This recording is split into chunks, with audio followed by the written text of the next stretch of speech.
Yes, hello friends. Today we are going to discuss the how we are going to identify the whether the grammar is ambiguous or not. So first of all, we have to just identify that what is ambiguity in grammar. So a grammar is said to be ambiguous. So what is grammar?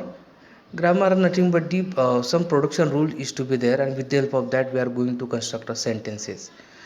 Okay, so what is a grammar is said to be ambiguous if there exists more than one leftmost derivation, more than one rightmost derivation, and more than one passive for the given input string. So, what is that? We say that a particular grammar is to be ambiguous. How?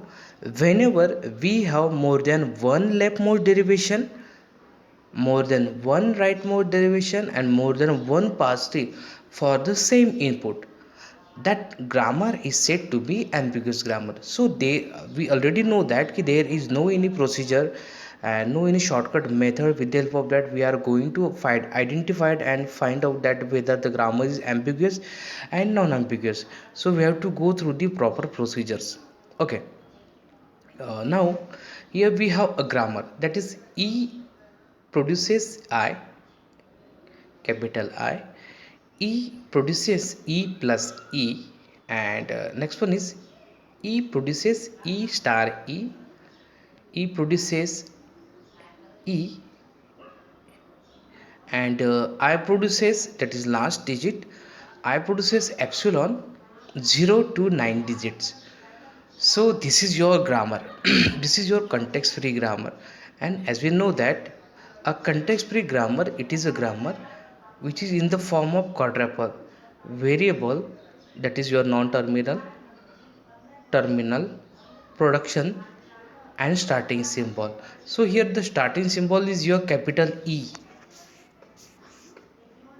Production, there are 5 productions are available, but what about that non-terminal and terminal? So non-terminal are here E, I. These are the few non-terminals are available. So, but what about terminals? So terminals are opening bracket, closing bracket, plus star, epsilon 0 to 9 digit. These are the terminal. So in this way we are going to identify the context free grammar. So here we are going to find out whether the grammar is ambiguous or non-ambiguous. So here we have input string, that is w is equal to 3 into 2 plus 5. So here for next first is, here we are going to find out a pass-through for the given input string. So first production is your E, and that E produces E star E, that is your third production is to be selected over here. Now here I produces, E produces I, this is your first production, and I produces 3, this is your last production. So in this way we produces 3. Now next, E plus E. So here we are going to use second production. Here E produces I, that is first production, and I produces 2. This is your second production. Sorry, first production. Now next, E produces I produces 5. Thus in this way we here find out leftmost derivation tree for the given input string. But here we not concluded that the given grammar is ambiguous. So how we can find out that? The concept is whenever more than one pass-through for the same input string.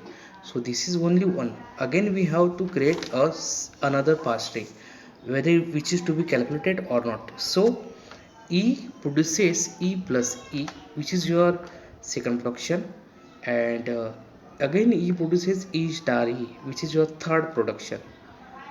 E produces I, which is your first production, and I produces 3, that is your last production, which is that is 5.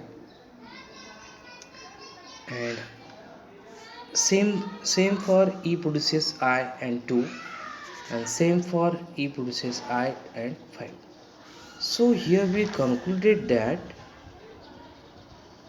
for same input string, that is 3 into 2 plus 5, there more than one pass is to be created for the given input string.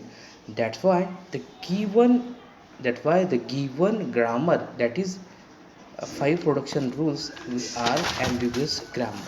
Okay, in next lecture we are going to eliminate or reduce ambiguity from the given grammar. Okay, this is for ambiguity in grammar.